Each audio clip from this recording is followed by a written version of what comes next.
Hey everyone, welcome to the Wrestling Review, back after a 2-week hiatus. LaToya and I just needed a lot of time off to process everything that the WWE is trying to do with their product.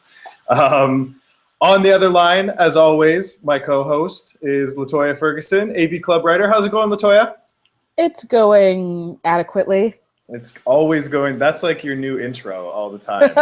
From now on, that is how I will introduce you, is going adequately, LaToya Ferguson. Yep. It's fair. It's totally fair.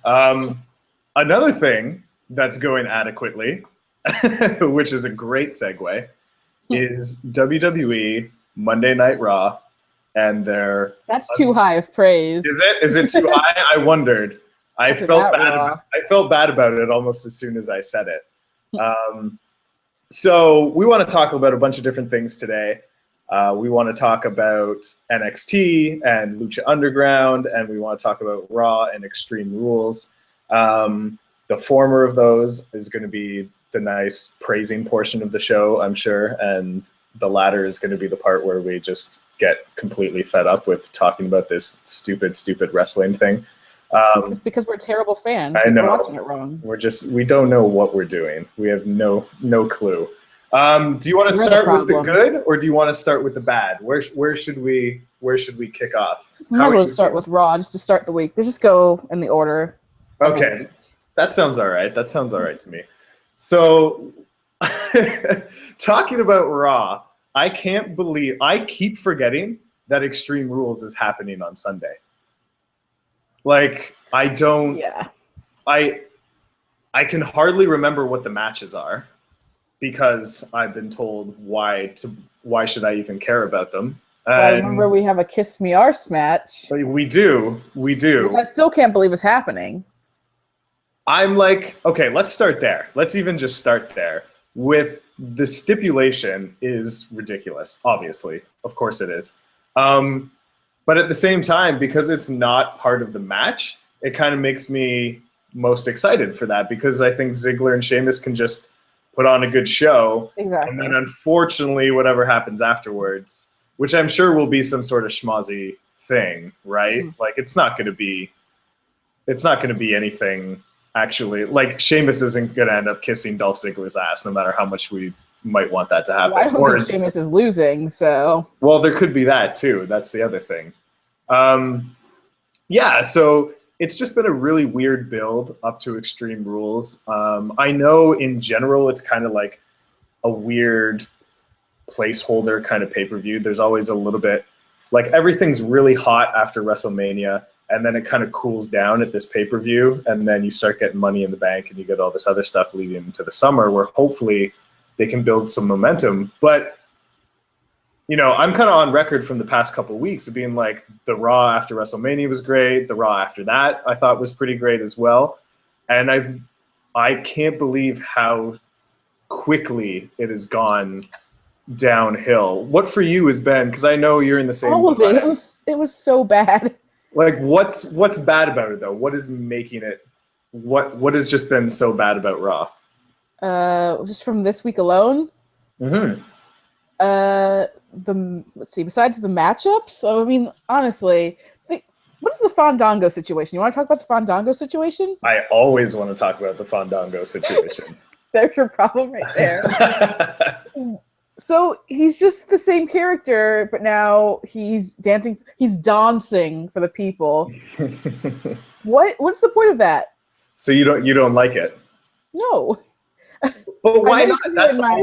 That's always been the one good thing about his character, is that he has this stupid entrance music that's really ridiculously catchy. He does this stupid dance, and he thinks everybody totally loves it, but they're mostly just doing it because it's kind of jokey. Like, isn't it great that that's back? No. No. Because you know what was also back? They're Fandango and Moggle. That's what's back. That's what's back. Okay, yes, the whole announce team is back, which is a big issue. I was really hoping that wouldn't happen for quite a while. But no, I popped so hard for Fandango's music when that kicked in. Like, it was great. I think I saw someone, I don't know if it was Brandon Stroud or not, who talked about it, but Fandango doing the whole, he got like the Son of Havoc pop, you know, and that he dumps his girlfriend and realizes that like, oh, I was good all along before I tried to like change for you, which is a totally stupid move because Rosa hasn't really actually been. There was no storyline there. It's the stupid WWE face thing where you can't have a girlfriend or friends if you want to be a face. Yeah, yeah, and there was no like it wasn't like there was a story there as to here's how they got together and this is what he thinks of her and here's what she thinks he needs to do to win matches or whatever. It was just like, oh, they're together now because they're both vaguely Spanish, maybe, possibly. You know? And like honestly, the only thing that changes with him being face is that now there's no confusion over whether he's face or heel when he goes against Adam Rose for the 80th million time. That's the only reason he's face.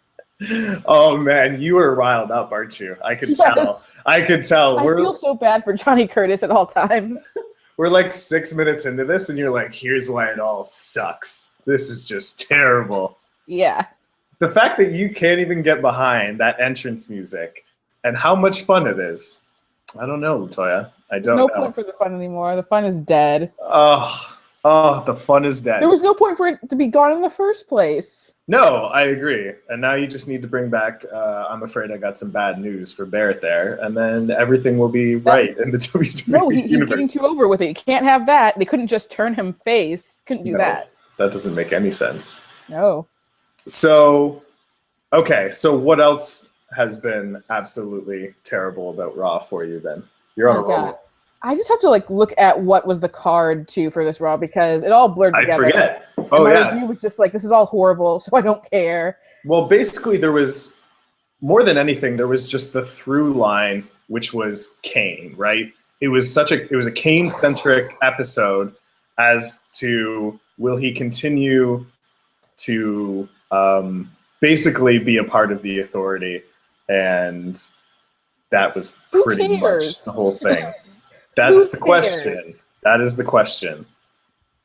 I think, like, I feel like people who just listen to the podcast aren't going to get to see just my frustrated face the whole time.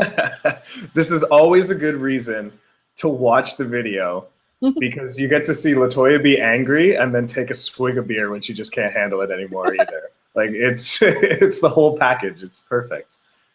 But, like, I think Kane as a performer is doing what he can. Like, to me, this isn't necessarily even that Kane is doing anything wrong. I thought the way he yelled at Seth Rollins and kind of let loose on him in the ring there on Monday night was one of the best things he's done in a while, telling him how he's entitled and he's been given absolutely everything. And Kane totally has a point that, you know, Kane put him on his shoulders and helped him get the Money in the Bank briefcase, and that he's been protecting him all along. And that's an interesting angle, but to me, it's an interesting, you know, tertiary angle that you mention it and you bring it up, but it doesn't have to be the whole thing. You know what would make it even more interesting angle? If they did the same thing, but with a younger wrestler that's not Kane.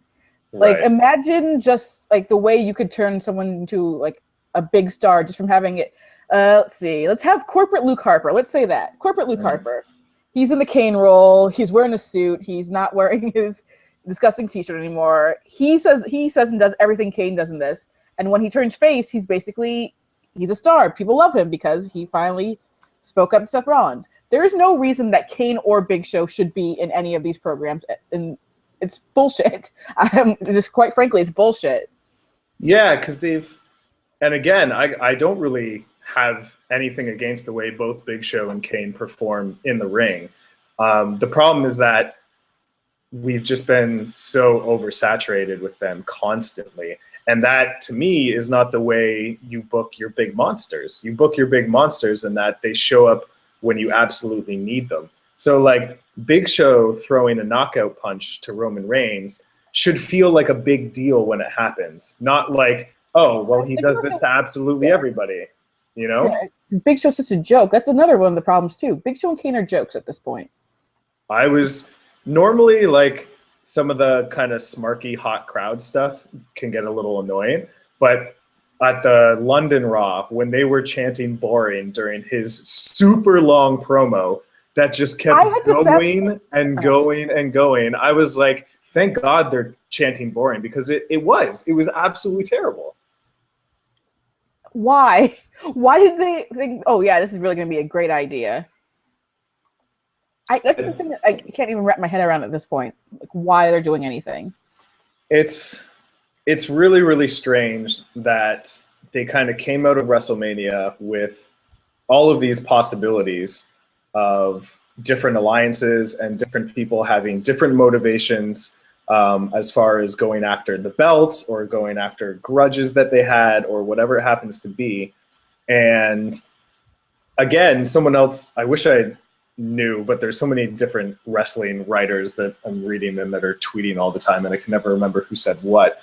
But someone said, like, it seems like WWE is doing like the rivalry mode in their video games, you know, where you plug in two wrestlers and it's just like, oh, they have a rivalry. Now they wrestle each other in a bunch of different matches, and they kind of come out every now and then and punch each other during other matches with other wrestlers, and then you have a pay-per-view, and then none of it matters after that. Like, hit the reset button and go back to whatever other feud you want to try to build up. Like, none of these, even the Randy Orton-Seth Rollins feud, which has a legitimate claim in it, and that Randy Orton did beat Seth Rollins at WrestleMania, doesn't feel compelling for some reason, and I can't quite put my finger on why that is. Do you have thoughts? Is it because it's dumb? Because they're having a cage match where the RKO is banned, despite the fact that a cage match is no DQ, and also the Authority are the people who control the cages, whether they're lifted up or down, and they could always just tell a referee to open the damn cage, so there's nothing that makes sense. It's so dumb. Yeah. I think I feel my brain leaving my body watching this.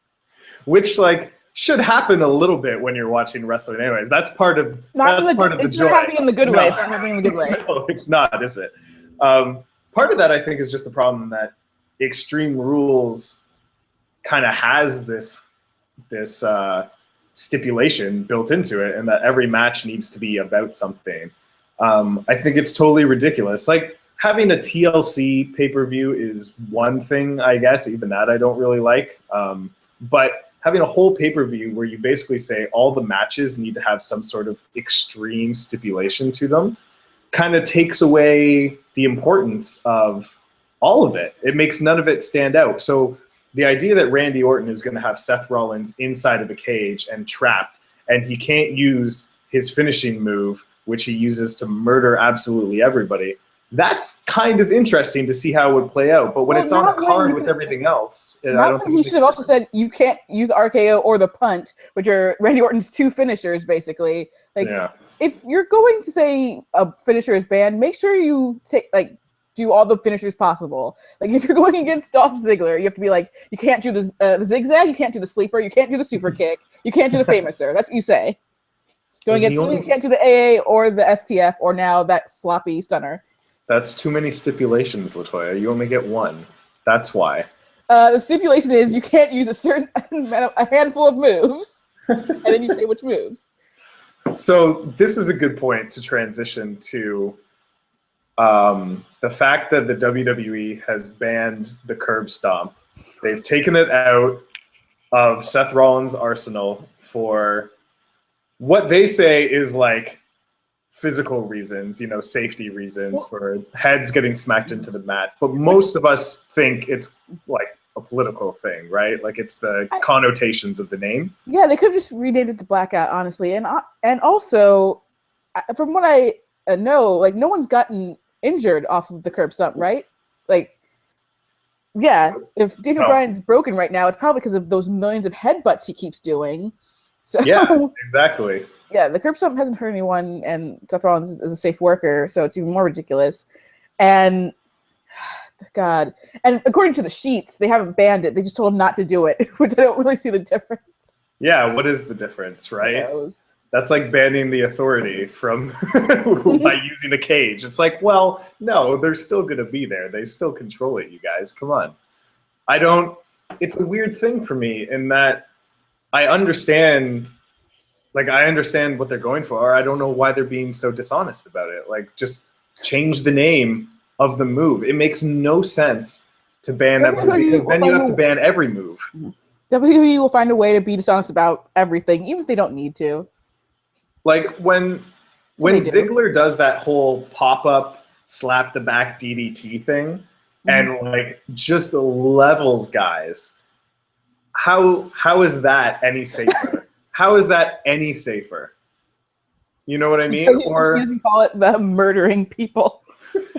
Like, and he does that every match. He does that every single match. It's not like there's some sort of extreme situation where, you know, okay, it's dangerous for a guy to go through a ladder, through a table, but it only happens every now and then. It's like, no, you're doing these. Yeah, this is literally a spiked DDT every episode. Like, seriously. Yeah, and to me, the curb stomp kind of pales in comparison to that, because there's no actual force behind the curb stomp, right? It's all like, to the guy who's selling it, right? Yeah, how can you think the curb stomp is legitimately dangerous if you've ever seen John Cena take the curb stomp? Just get those arms up, LaToya. Get them up. It's the cargo shorts. He just can't help but pop up like that. Like, which I guess we can also transition into more Kane, because after weeks of Cena being the highlight of the show with his matches, they make him wrestle Kane in the match no one has ever wanted, and yet we keep getting it all the time. Still a good match, though. I enjoyed the match. No, it was not. Yes, that was a slow-hovering match, and it was the shortest match of the whole series. No, it was still good. It was the shortest match of the whole series. It seemed like it took up a whole hour. It was so bad. But it still told the story, which is what I want from my matches. That I wanted to jump into traffic. It was still a good match, in that you had, like, at least, I'm not totally stumping for Kane here, because it seems like you are. Maybe a little bit. This is the worst heel turn ever. It was at least admirable that Monday Night Raw attempted to construct some sort of through line throughout the entire episode. And I thought that was really interesting, in that you kind of focus in on a character and show them progressing throughout you have 3 hours, you might as well. I think the problem was that you chose Kane to do it and not somebody else, right? Like, not like, here's Dean Ambrose trying to figure out ways to get at Luke Harper or something. And I would like to see John Cena versus Heath Slater in a real match. Yeah, me too. I love Heath Slater. I was excited when he was like, I'm going to challenge Cena. I'm like, yes. And then Randy Orton, nope, I have to kill all the lower card guys. Which was a pretty hilarious backstage segment. Like, that 1 second pause when Heath Slater turns back around, like he's seen a ghost. Like, that was great. It was absolutely fantastic. I was a little upset that Randy Orton didn't come out after the Divas match and RKO everybody. Like, show us some. You're horrible. No, show us some gender equality here. You know what I mean? Like, he said he's going to do it to everybody. He came out and he RKO'd the New Day. You might as well come out and RKO Naomi while you're at it. Naomi. Should we put a link to him RKOing Stacy Keibler? Yeah. I don't see a problem here. I do not see a problem. Gender equality, yay! I know. We can talk about that Divas match. Yeah, that was a mess. Yeah, like, right. Naomi's moveset just, and I hear she used the re-review on SmackDown, which doesn't make me happy at all. But like, the moveset wasn't much improved too. Like, she was really wrestling. Well, she used it on Raw too, right? I don't think she did. I didn't see it, at least. Are you sure? I thought that was how she finished the match. No, she didn't finish it with it. Actually, she did a different move. Really? Okay, I guess I'm misremembering it. Yeah, that's why I was kind of impressed. But at the same time, the match was just weirdly paced. It was a quick match. There was, I guess, the Bellas are face now, which just we can talk about. I can't tell. We can talk about that bigger problem too. And I mean, Nikki is better on commentary than both Nikki and Brie. But then she started saying, "Come on, Nikki," as though she could tell we were all saying, at least no one's saying, "Come on, Brie." It's like she was doing that on purpose. And if so, then she's definitely a heel, right? Yeah, it was. I don't know. It was a little strange. I like what they're doing, like in the matches themselves. And I think Nikki and Brie have turned into great performers. And you've got Naomi in there, Paige at some point coming back, I assume. So it's all very that shitty WWE movie and never come back. Yeah, exactly. It's all very promising, but But yeah, the alignments are all really weird, and I don't need something to be, strictly face or heel, but I would like to have a The little WB sense of universe what's needs going that, on. though. The WB Yeah, universe needs that. Because as we pointed out before, they're not the brightest. they might not be. They might not, and we're all part of that. It's all our fault. Like, Exactly. really. Like I said, my brain was escaping me for how dumb this all was. So So anything else from Raw that we need to I get to? mean, Well, I want to I say complain that. about a lot on Raw. So there's the commentary. Why? What about the commentary this week? Everything. This week's podcast is turned into what does LaToya hate? Everything. Let's just go down the list. I don't think I enjoyed a single thing on Raw, but I want to say it was during the New Day match when they're doing the New Day clap, right? JBL, because he's JBL and just doesn't. I don't think he wants people to enjoy this at this point. He asks, "Why would Xavier lead them to that chant, the New Day sucks chant?" And you just have Cole, ever the storyteller, just ... I don't know. What? What is wrong with you people? It's killing my soul. This is why I can't wait till we get to NXT so we can talk about how amazing Corey Graves is. Because that dude knows how to do commentary. Like, in the short amount of time. I fell in love with him. I should never read his Twitter. I fell in love with him during that episode. Oh my god, the way he just digs into Becky Lynch is one of my favorite things in the world. Yes, but I found the one thing I liked in this episode of Raw, which was the primetime players, and when Titus, man, yes, when he pulled up the Bernie Mac and he threatened to be J&J, and it was Darren Young who pulled the Bernie Mac and said, "Till the white meat shows." Yep. That just was the like best part. When Titus popped out and scared the shit out of Seth Rollins. That's what I believe. He just barks at people backstage randomly. I know. So good. Can we have those guys wrestle a fucking match, please, now? Hopefully soon. Because I'm assuming they're faces. There have to be faces, right? Oh, yeah, definitely. They gotta be. But because Tyson and Kid, kids are going to be wrestling as faces come the pay-per-view. Yeah, that's on the pre-show, of course. Okay, I gotta say that because with Extreme Rules, I've been forgetting all the matches that are happening, and I'm not excited at all. And for the longest time, it's been, oh man, we're gonna get to see heel New Day, and we're gonna get Kid and Cesaro. I'm like, I'm so pumped for this match. It's gonna be so good. And then I see that it's relegated to the pre-show. Like, what the fuck is that? It's because Cesaro's too Swiss. See, you just don't understand. None of them are grabbing the brass ring. It's just these millennials. That's the issue. Like, yeah. It's so because that match, and I can't. It makes no sense to have that match on the pre-show.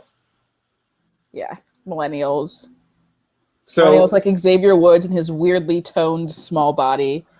He's very buff and slightly upsetting, actually. It's like Adrian Neville.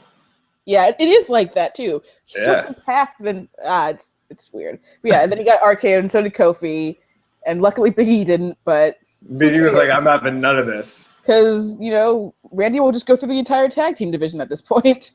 Yeah, might as well, really. So I'm really pumped for the way New Day has kind of turned the corner and is wrestling with these heel tendencies. I think it's working really well for them. I agree too. Yeah. So I'm pretty pumped. Like they just didn't seem to realize you could cheat before. That seemed to be what it is. Like they just were not aware that was a thing you could do. It's not even that.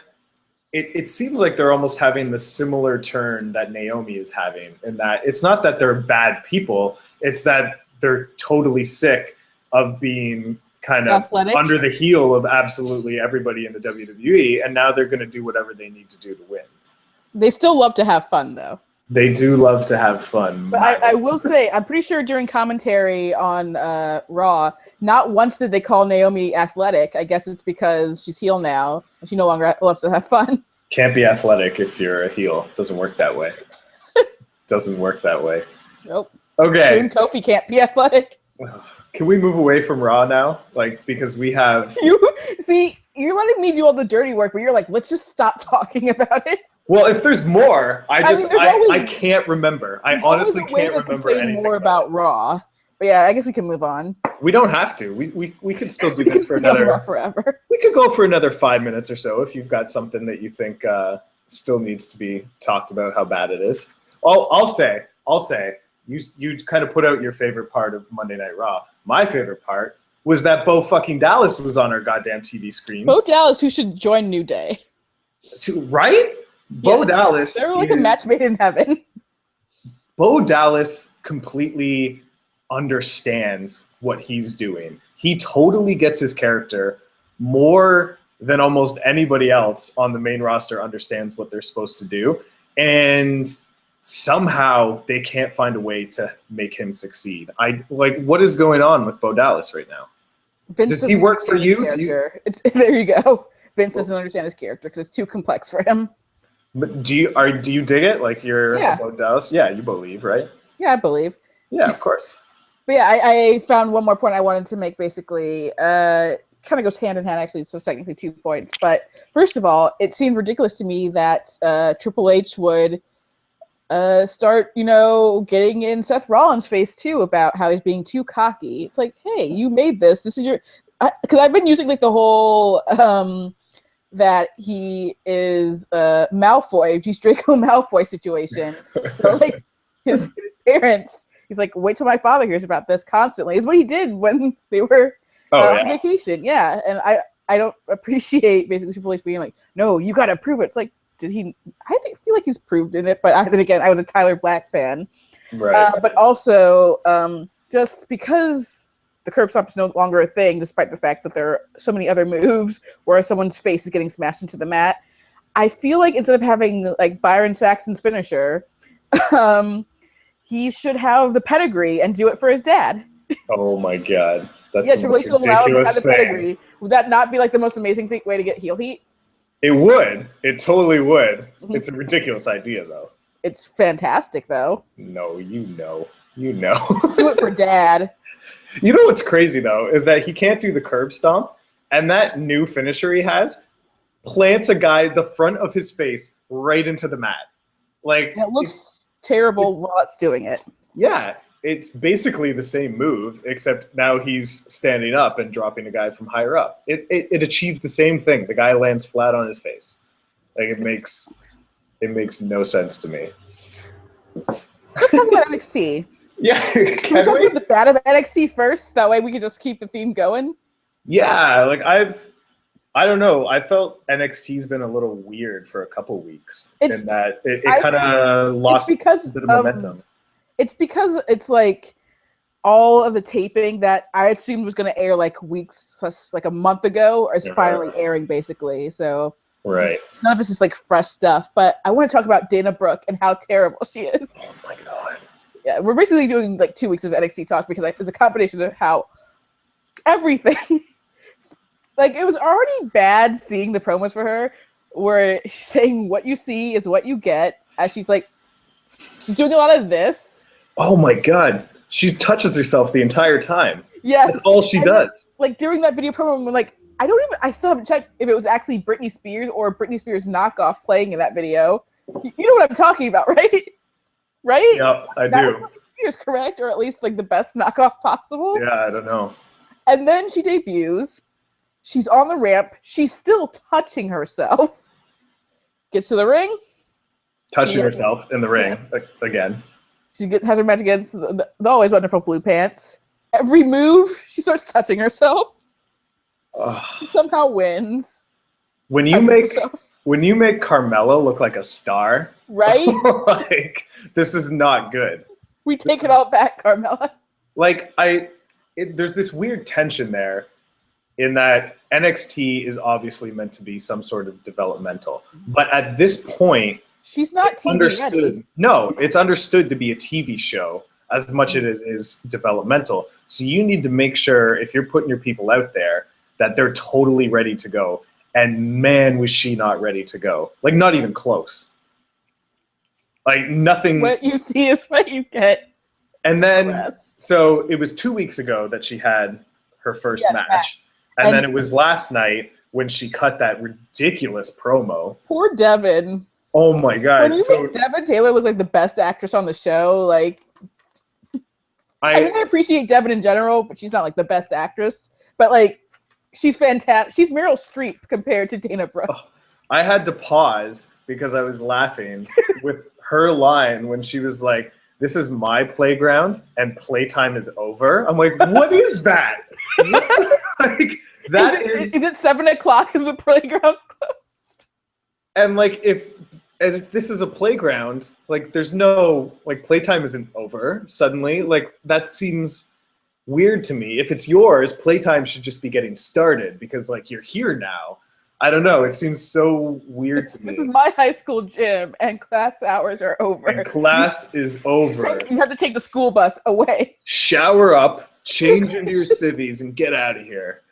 Like it's unless you have an after-school program. It makes you realize how spoiled we've been.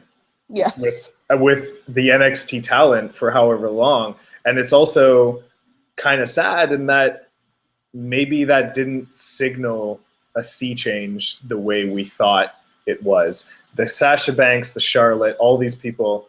Even Alexa Bliss, who is still like that stereotypical look, but she's streets ahead just in terms of character and ring work, honestly. Yeah, and promo skills. Did you say streets ahead? Yeah. Okay, sweet. Of course. I'm glad.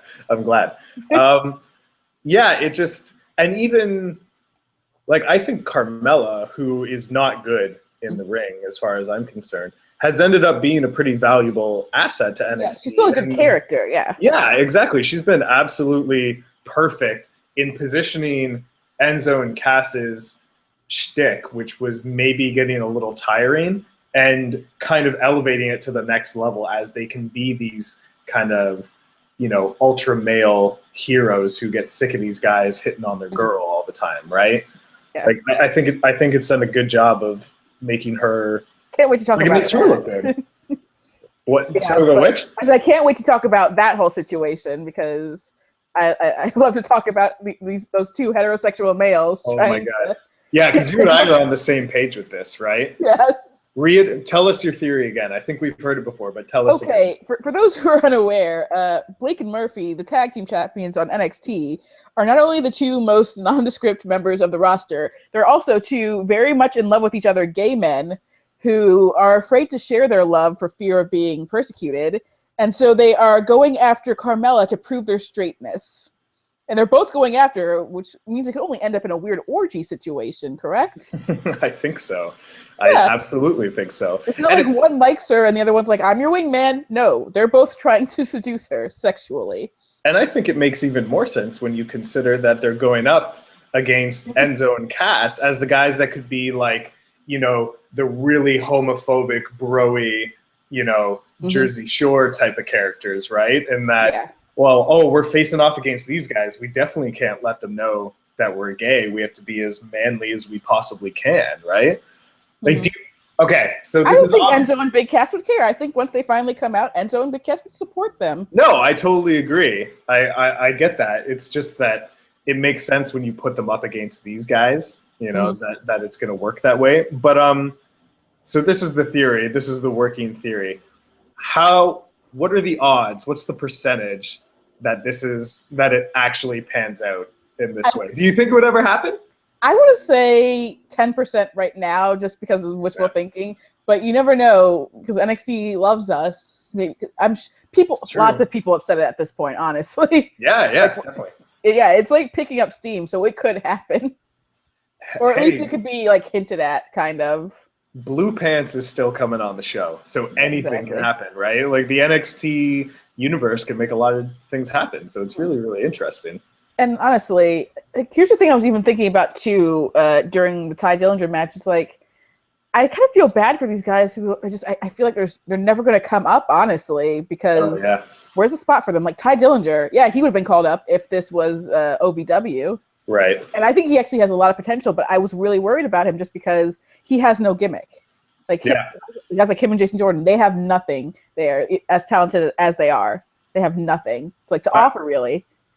I was thinking the exact same thing this week when Dillinger was wrestling. I was like, this guy could probably be great. You know, like he probably could be, but what there's nothing there. There's no personality. There's Yeah, no. what is his character to offer, basically? Yeah. Because one thing NXT has, like in spades too, it's just characters. And then when like you see guys like Ty Dillinger or Jason Jordan, like they don't have that, and it's glaring really. And it's like, well, yeah, you're in the Performance Center, but what are the chances of you being called up with nothing? I would like to assume that in the Performance Center they're working on these types of things. They're just not ready for like TV. Right. Exactly. We haven't seen anything resembling that. It seems like, at least with Dillinger and a lot of these kind of amateur wrestling type guys, they really have this built-in. They already get heat because of the way that they look. So they have this really chiseled, overly like I go to the gym all the time kind of thing, and they're really smug and self-centered about it, that they get this natural heat anyways from all these kind of smarky, like nerdy dudes in the crowd who are like, I hate anyone that does that, because it's like the jocks, right? Like they're jocks. Yeah.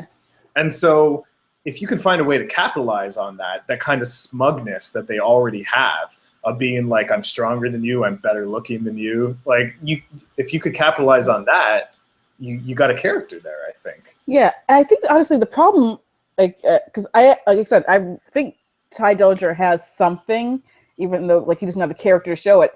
I think that the fact that they broke him and Jason Jordan up, I think it fails in the fact that they didn't follow up on that by just making them have a feud, even if they're two guys without characters. Like, then let them go at it, because they had did they even have one match? I'm trying to remember. I think they had one, but it was super quick, wasn't it? Yeah, there should be a program for that. Otherwise, there was no point to break them up, honestly.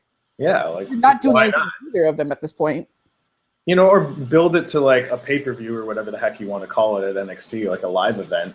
And like you just give them the first match of the night, and even make it like a no DQ match if you want to, or something. Like just let them beat the hell out of each other for 7 minutes, and people will be totally into that for a little bit, right? Like, I don't think it's hard necessarily to get someone over with the NXT crowd. You just have to give them something, anything really. Like the idea that Solomon Crowe is being cheered at this point is crazy to me. You know, because I'm so happy that he finally just changed his finisher back to the stretch muffler. Oh my god, I was so relieved when I saw that. Yeah, and I was watching with my brother because he'd never seen like Sami Callihan wrestle before at all.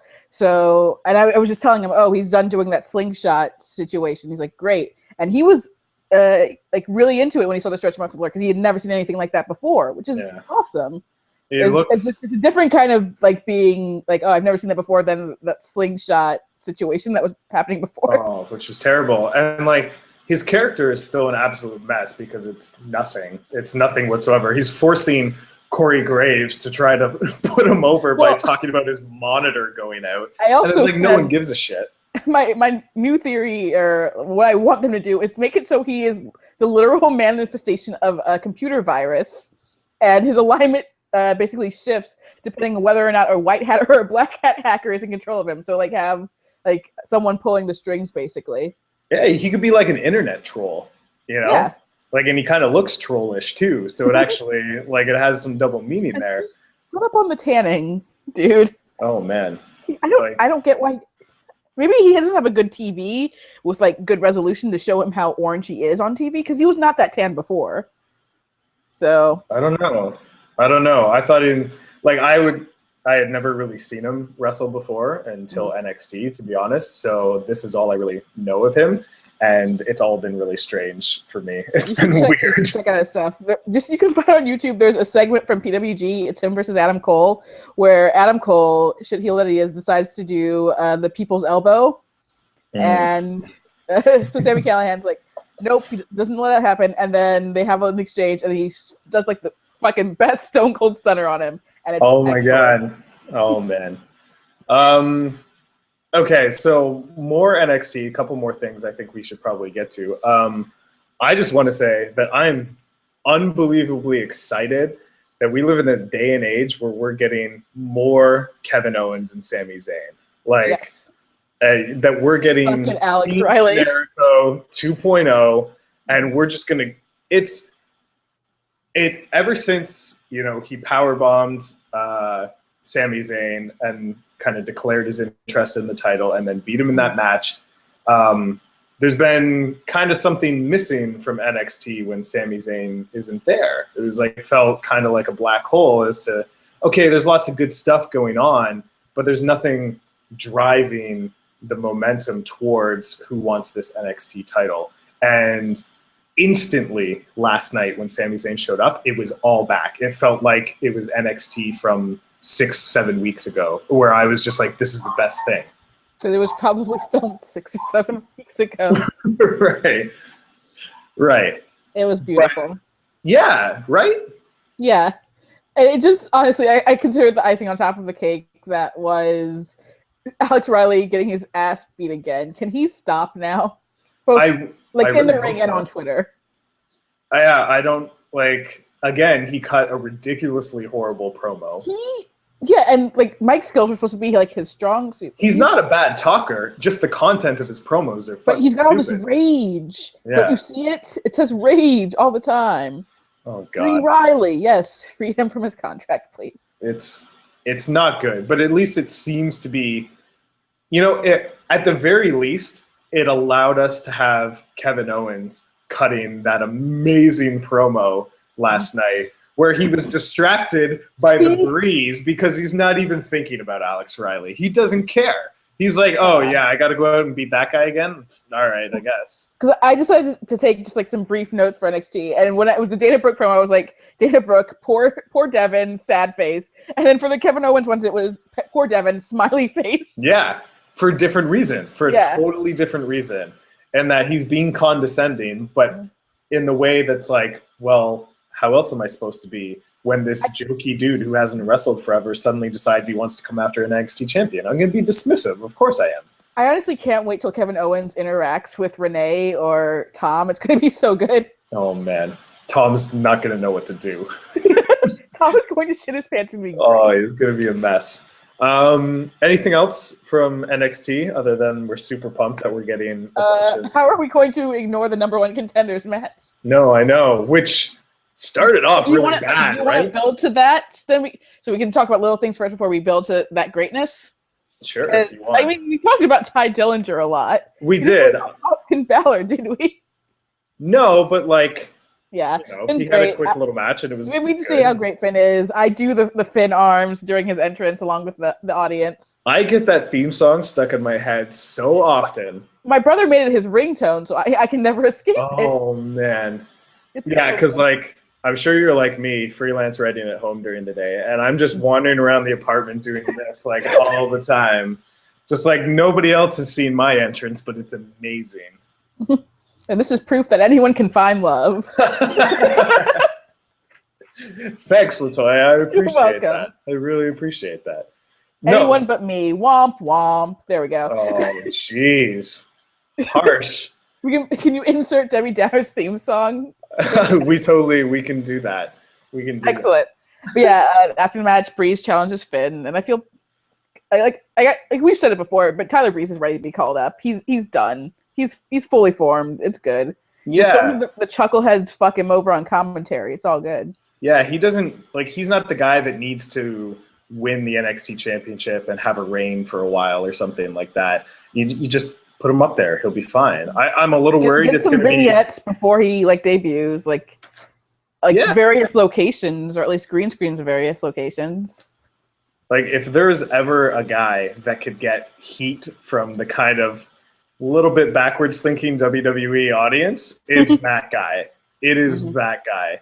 As in, I'm more beautiful than you. He's gonna get it. He's totally gonna get it. Although, just don't let him interact with Sheamus unless you want to turn him face, basically.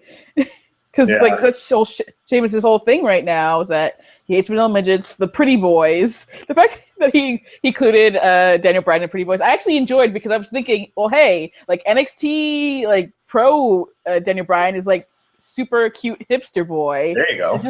It's just all those years in the boy band. It's like when the Beatles grew all their hair. So exactly. That's what's happening now. He's in his Beatles hippie phase. He's in his late phase now. Exactly. Well, that's really depressing, actually. It could be very true. He's on fucking Abbey Road right now. Exactly. Man. It is not good. It is not looking good. He's one horribly produced album away from retiring. That's gonna be it. So sad, right? Yes. Oh. We didn't mean to bring it down, people. Oh, we did not mean to bring it down. I'm so scared that he's like done. You know? Yeah. It doesn't. It doesn't. Is he going to be at Extreme Rules on Sunday? Like, have we heard a final word? They're doing diagnostic testing. I can't see it happening, honestly. Yeah. And you know what the part that pisses me off the most about it, honestly, is that, and I hate to sound like an asshole, but it's his fault, honestly. He didn't get the surgery, and he was still wrestling reckless. And those fucking headbutts, honestly. Oh, I know. Like, and I said before. And I say reckless, but it's not reckless, but you know what I mean. Like, no, it's full octane, basically. Yeah, he totally went into it. And I think I mentioned this before, but there was a couple matches he had with Luke Harper who like threw him on his neck. That's the one that like really suplexes. Yeah, that was the first one that just pissed me off, honestly. Oh, scary stuff. Like the lawn dart? Yeah. Yeah, exactly. Right? And really freaky stuff. So I think it was like the first or second match back, too. Yeah, it was really shortly after. It was not good. Let's see. We had the CJ Parker Hideo Itami match, which since we were gone, we didn't say CJ Parker no longer works for WWE. He left so he could go on the indies and I saw actually someone make a comment basically saying that it doesn't really speak well for the performance center if someone's deciding to, to apply their craft elsewhere, basically around the world instead of the performance center. But at the same time, it makes sense. It's a different kind of experience. You're not going to have this. You can become like one of the best wrestlers in the world at the performance center, but it's not the same as, just traveling around the world, going different styles, just different crowds, that whole grind. So. Yeah, and I applaud him for that, honestly. Yeah, me too. And I love CJ Parker. I thought the character was great. I thought it all worked really well, but it clearly wasn't catching on and it wasn't turning into anything. Yeah, I think the character was great. It's just when I see CJ Parker, like he has a very punchable face in general. He's a swell guy, but I can't get past that face. But I think that's what works to his advantage, and that he's like this hippie Bo Dallas, and that you're like, oh God, I hate you. I hate everything about you, and it works so well.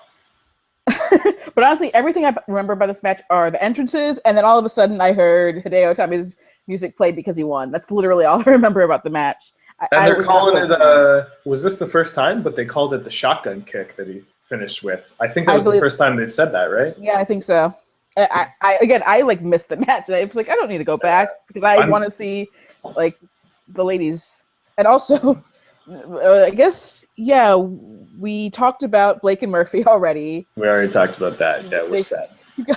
You guys, they serenaded her with whatever that song was. I think it was pretty made up. They made up a song. They did. Probably when they sing to each other. Yeah, they're amazing. Like, I think they did it while they were in the shower one morning, and it was perfect. It totally worked out for them. And Carmella is still wearing the jewelry that they got her. Together. What does she think they want from her? They want to both date her? I don't know. She's pretty passive in the whole thing. It's like, what? It's nice jewelry. I don't know what you guys want me to do. What does she think their end game is for her? Or maybe she knows. Maybe she's aware that they're gay, and she's just. She's like Summer Rae. If I can get free jewelry out of it, then oh God. I didn't talk about the Ms. Mizdow shit. No, we didn't. But we're not going back now. We're too far gone, okay? We're not going back to that. We're not doing it. Let's talk about the number one contender match. Wait, not yet.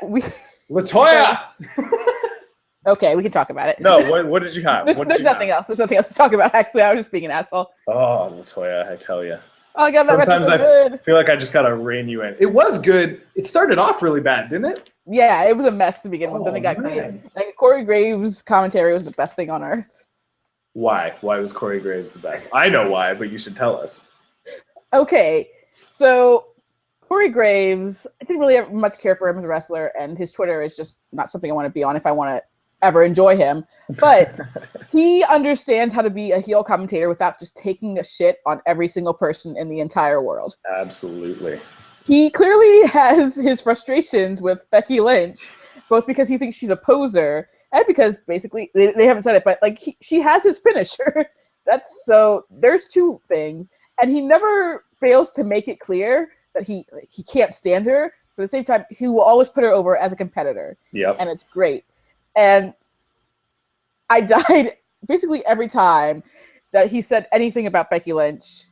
And I had to find my quotes, basically. That's what I'm looking for right now. Yes. The like personality flaws aside or whatever he said. The best thing he said was when he was talking, I guess he and Becky Lynch just talk too, because she's probably like, why the fuck do you hate me so much? And apparently Becky Lynch called him a hipster, to which he said on commentary, I was in Portland reading my Twitter and she called me a hipster. I almost spilled my craft beer all over myself. And then I had to rewind that because I was dying. And I had to rewind it a couple more times. And then he said she thinks Avril Lavigne invented punk rock. I mean, that's just something I take personally. That was my favorite. I was slightly offended as a Canadian because I'm pretty sure she did invent punk rock, guys. So she was an integral figure to my childhood. Obviously. Yeah. And of course, there's the one where he says all three women in the match are talented competitors. Personality flaws aside, Becky Lynch. Yeah. Which, like, I gotta say, over the last, I don't even know how many weeks or whatever, I've really come around on Becky Lynch. I think that NXT's done, and her, like whoever is putting the work into the character, have done a really good job of toning down the kind of punk rock stuff that she had going for a while. Like in that her entrance was just ridiculously over the top in that she just kept swirling her hair all the time and doing all the punk rock signs and everything. And it was like, it was too much and it felt really, really fake. And now it's like, she's toned it down and she comes out, she does a couple hair twirls and then she just gets down to business. And I'm like, she's way better now than she's ever been. And honestly, I wanted to keep, even though it's not even really a character, I wanted to keep up the hair twirls and devil horns just because I feel like Corey Graves actually amplifies her character by having him constantly be like, this is bullshit. It's actually not taking away from the character to the point where like, well, she should really change this. It actually kind of amplifies it because there's just this antagonism that he has for an otherwise terrific competitor. And also just her talk with Sasha after this, it kind of makes it amplifies the whole poser status of her because she personally thinks she's just she thinks she's the bee's knees pretty much. So if they just kind of make it so that Becky Lynch is very much a poser, but she thinks she's badass, that's pretty great too. And how great was the finish to that match? Like having the bridge, like the bridge figure 4, the figure 8 as they seem to want to call it. As good as Dad's. And having Becky crawl across and get the pin was just like it's practically dead, Becky. It was, and that like shock on her face when she realized that it worked. The face Charlotte made when she realized that was not her music playing. It was, it was one of those matches where it started off really sloppy in that it felt like they didn't know how to wrestle a triple threat match for a little bit there. And then like, I don't know who's supposed to go after who. It was supposed to happen. Brandon Stroud said for the beginning was basically, it was like they had recreated The Last Supper, but they forgot that person in the middle, which basically calls Sasha Banks Jesus. So I really appreciated that. Definitely. Exactly. He's the boss for a reason. Yeah, because they had done the Fatal 4-Way, so I think they were just kind of missing like that fourth person that they were used to pretty much. So they had to figure out how to fill in the gaps, and they did. And it seemed really unclear in that I thought Bayley and Charlotte at the beginning, it looked like, okay, we're going to work together and kind of get rid of Becky, and then this is going to come down to the two of us. But then they couldn't figure out how to make that work properly. And so it was a lot of, she was able to rise. Yeah, and it was a lot of like just Bayley kind of standing around like staggering, being like, okay, let me wait for my spot to figure out who the heck I'm supposed to go after next. And it was really sloppy for a bit, and I was a little worried. But then did it ever get going? And it was amazing. Like the Bayley elbow into the power bomb from Charlotte was unbelievable, right? Yeah, that was awesome. Clap, clap, couple clap. All right, is that about it for NXT? Do you think, or were we missing something? Oh yeah, I forgot Rhino went against Jobber, but I want to just talk more about the Sasha Becky Lynch promo in the locker room. Just like, I made you, and then Becky's all, I'm Irish. And just having Sasha say disgusting in Becky's accent was, oh my god, right? It's a boss thing. Yeah, Becky's like, I don't know if you know this, but I'm kind of a big deal. What are you talking about, Becky Lynch? She's got the Anchorman quotes going. Like, she's a big Anchorman fan. Like, while Sasha Banks clearly had like insecurity, Becky Lynch is so just delusional. It's fantastic. I'm really pumped for their feud. Like, it makes a lot of sense, and you know that they have this history together and everything. And I think they did a good job of backing off from Becky for a little bit and kind of putting everyone else in there, being like, well, Bayley's your number one contender, and maybe Charlotte's going up or whatever's going to happen. And then it feels way more now like Becky has actually earned her shot rather than she just kind of got thrown in there because she's another one of the divas, right? It always felt like it was those three, and then Becky. Yeah, then Becky's below. There too. But now it feels like Becky's there. Although Fatal 4-Way, she definitely, like, Becky, like, proved her worth. Like, oh, this is why she's here, because she's fan-fucking-tastic. Yeah, for sure. Yeah, absolutely. She definitely deserves this number one contender spot. I'm so hyped for the match. Oh, my God, that's going to be great. Yeah, I'm really pumped for it. But let's talk Lucha Underground, because I am so excited about Lucha Underground, because I know it's only an hour long and whatever, but every week I think I'm most excited to watch Lucha Underground, because continually I keep going, okay, it's going to get old, it's going to fall into patterns, and there's going to be stuff that I just get really sick of. And then Black Lotus has a training montage where she kicks people's asses. Oh, the best thing in the entire world. Oh, so good. I can't wait till she wrestles. Like, that was fantastic. Okay, I watched that just like with the dumbest face. I was in awe. How good are these pre-taped promos, right? That Lucha Underground is doing. They're amazing. When you make the promo they did a few weeks back when Conan was coming back, and he's like in the rain. To see Conan? Yeah, like he's in the rain, Daredevil style, just like with his cane, just absolutely beating the crap out of everybody. And you're like, holy shit, Conan. Like, I wasn't excited for Conan to come back. And then his chess match with Prince Puma. Yeah. That was great. Yeah, so Lucha Underground is really doing this amazing stuff with how they make every single thing matter. And it makes it, I don't know if it's just that they have the one title other than the Trios champions that they have now, but I don't know if it's just the fact that they have the one title or that they've built their whole mythology around this idea that there's a temple that anybody can come to and you can fight, so everyone's really kind of on an equal playing field. But every single character seems to matter. There's never really a moment where someone comes out and I go, okay, I know what's going to happen. This is the jobber. Who cares? Whatever. And even if it is a jobber, like, you still kind of want to root for them too, just because it could happen. There's a possibility. They're doing jobbers in the correct way where you have a feeling, hey, they could actually win this one and it would be fucking awesome.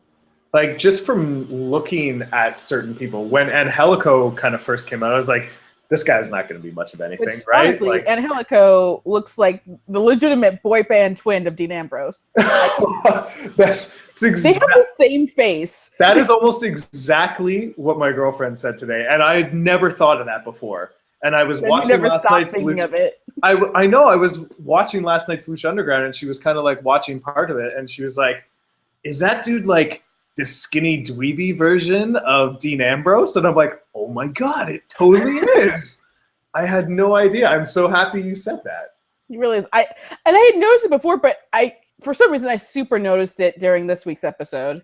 Yeah, and so it needs to be said, okay, so let's back up. Let's not get to the trios. Just keep talking about Black Lotus. Just yet. But yeah, so we got Black Lotus is coming up eventually. In that backstage promo or the pre-tape promo, whatever you want to call it, it's like that she's not ready yet. Right? She's still hold in all the hate. Yeah, so... And that's supposedly her weakness, though. She thinks that's her strength. It's going to be really interesting. Like, it just...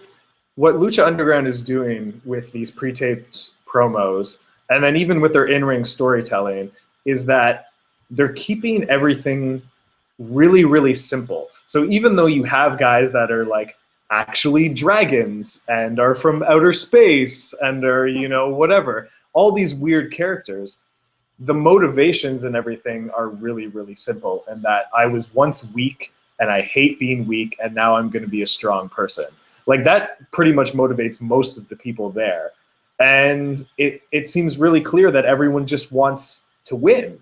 You know what I mean? There's no other like, oh, like there's things tossed in there with like Son of Havoc and Evilise and whoever else you want to bring up. There's all these other little storylines, but it all comes down to wanting to impress Dario Cueto and be like, He was human garbage. yeah, he's the best. Oh my God. I mean, I love him, but he's the worst. Oh yeah, he's the absolute worst. When he came out at the end of the show last night, which you kind of, you felt like the crew had to show up eventually.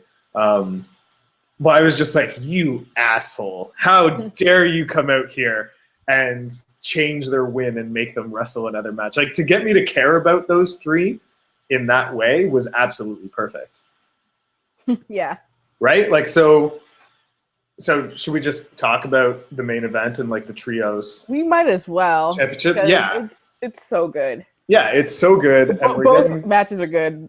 Yeah, and we're getting towards the end of our time anyways. But so first things first, actually, before we get to that, I'm really excited for whatever Alberto El Patron and Johnny Mundo might be coming up. Like, that's really exciting. And Are they also in love? I think that's what it is, too. Maybe. They don't have the badass handshake that Prince Puma and Johnny Mundo have. God, that handshake. So good. So good. Like watching, what was it, the previews for last week, they only showed part of the handshake. I'm like, no, you show the whole damn thing. Yeah, exactly. I like that. I like the way that they're booking Johnny Mundo right now, especially in his promos, and that he's not the best guy on the mic. And that one he did with Alberto El Patron from last night's show was absolutely perfect. You let Alberto do all the talking because he's amazing at that. And then you let Johnny just be like, look, I'm not a guy you can push around and fuck with, so you better be careful what you're going to say.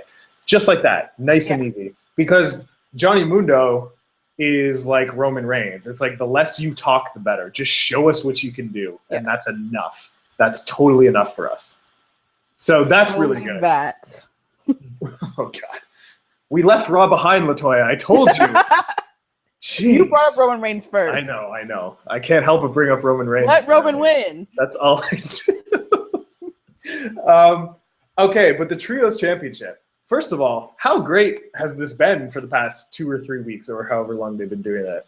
So good. Right? Also, I just love in the first Trios match with Son of Havoc, Ivelisse, and Angelica, where she just leaves. I love that. And I loved her reaction at, oh, fuck, we won.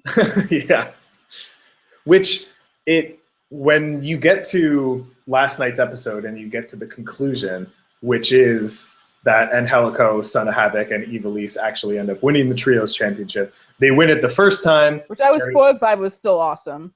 Oh, really? I had no idea. I was spoiled by it weeks ago when I went to the Lucha Underground Wikipedia page, like normal Wikipedia page. Oh, no. Like, well, there's no... I'm like, fuck, there's not another championship, yet we have a Trios champion winner. How does that happen? That's shitty. Yeah. But I think it really shows that the way Lucha Underground has long-term planning in mind, which is always nice. It's not like, it always feels like on WWE when you throw in some sort of relationship drama or you create a stable and then they're going through something, some sort of like fight or confrontation, it always feels like they have no clue what they're going to do with it. They're just going to throw it out there, be like, you guys hate each other, but we'll figure out why, and we'll figure out what happens later.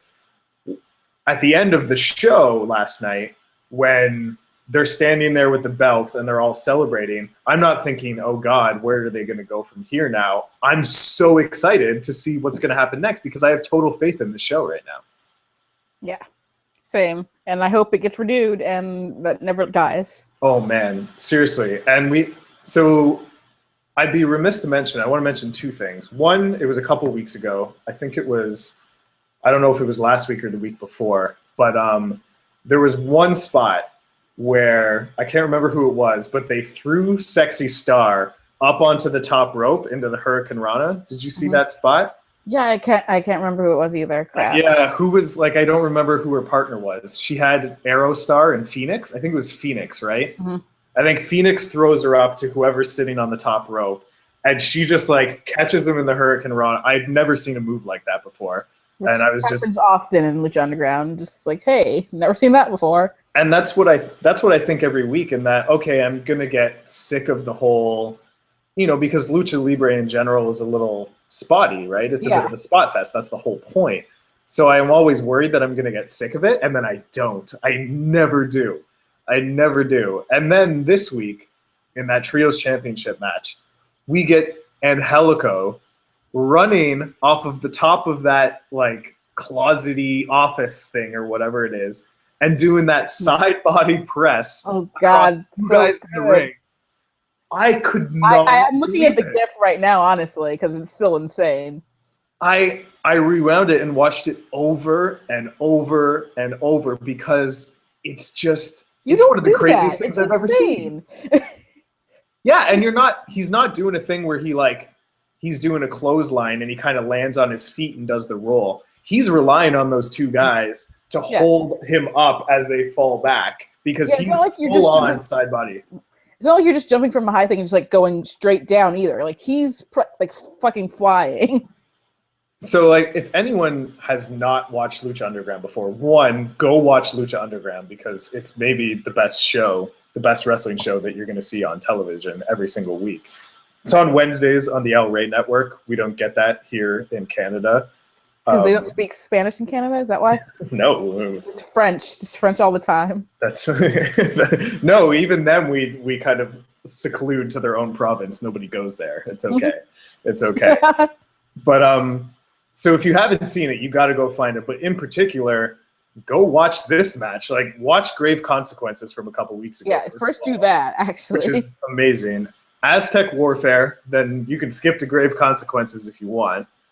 But then this match from last night, the whole Trios Championship thing, it just, I love feeling this excited about wrestling every single week, which I don't feel when I really watch a lot of the WWE product, Yeah, besides NXT, I don't really get that excited anymore, which just sucks. Yeah, it's not a whole lot of fun, and wrestling should be fun. Yeah, and I don't want, like, I understand that we need many different types of wrestling shows. You know what I mean? We need, not every wrestling show should be exactly the same and give me everything that I want. But even like your super serious wrestling shows, like even just thinking of like a Ring of Honor or like at the most serious Evolve, like you should be enjoying this if you're going to be watching it. It should be like fun to you at least. Absolutely. And that's the problem I'm having with WWE right now, honestly. Yeah, and it's not that, like with Lucha Underground, one thing you have that works for Lucha Underground is that you're getting these more kind of death-defying, crazy athletic moves all the time. That's just part of Lucha Libre, right? So part of it is like, oh, well, of course you're going to be a little more excited for that because it's a little more high octane. But it's not even that. It's great the booking and the characters, the storytelling, the commentary. All of it is just, it just all meshes together so well that you get this whole complete picture of who everybody is. Nobody feels like they don't really matter or anything. Everyone that comes out, you go, I immediately understand their story, their motivation, why they're here, what they're doing.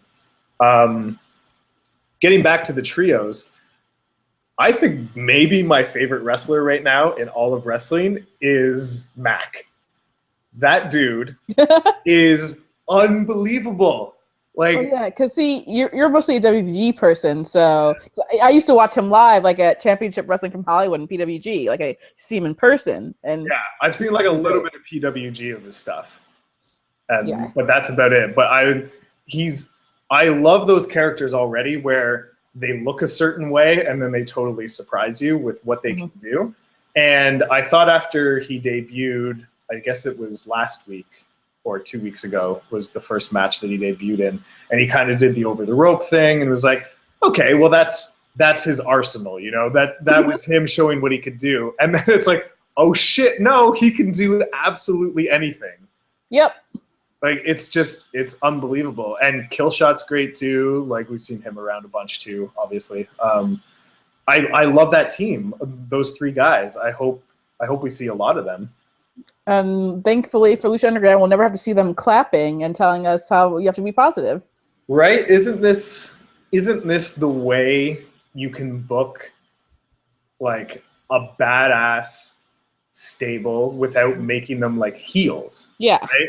Which I think seems to be WWE's problem, right? Like you had the Shield, but they tend to have this issue with how do we book like the Shield's like the exception to every rule for WWE, basically. Yeah, of course. But I think WWE just in general has a problem with how to book badass babyface black wrestlers. Assholes, right? Yeah, exactly. Like they seem to have no problem doing that with a lot of their white wrestlers. But when it comes to the black wrestlers, they're not sure how to book them without making them either a stereotype or complete fucking assholes so that they can't be a badass babyface, right? Especially since, like New Day is again reminding everyone, in case they supposedly, surprisingly forgot, that Big E's fucking great, like at talking and at wrestling too. And there's no reason he shouldn't be like, a huge just top face. But sadly, he's athletic. Big E should be at the top of the fucking card right now. Like that dude is unbelievably talented. He's amazing. I'm still holding the resentment for them taking away his 5 gimmick. That was instant overness right there. Is it not? Oh, I totally agree with you. I've been the biggest Big E fan, and it's just it's absolutely crushed me what they've done to him. But he's getting it back. He's getting it back. When Kofi tagged him in on Monday night, because Kalisto got tagged in. It was like, oh, you think you're going to be me? Let me give you the big guy, right? And then they showed you, not the big guy like Ryback, but the big guy. The other big guy. It was like this really great moment where you realize, oh shit, Big E can do so much. Because he's making Kalisto look great too. Yeah. Like Cesaro, he's a good base for those kind of guys. So. Yeah, and they're just telling a story together, which is all you want. Like, just tell us a story, please. That's it, right? And do it with Big E. All right. Is there anything else we have to get with, or is that about everything? Let's see. I guess maybe my one negative for Lucha Underground is that I don't much care for Daivari, so I'm not really excited he's here. Oh, no? Nah. Yeah, and... I don't hate him or anything. It's Daivari.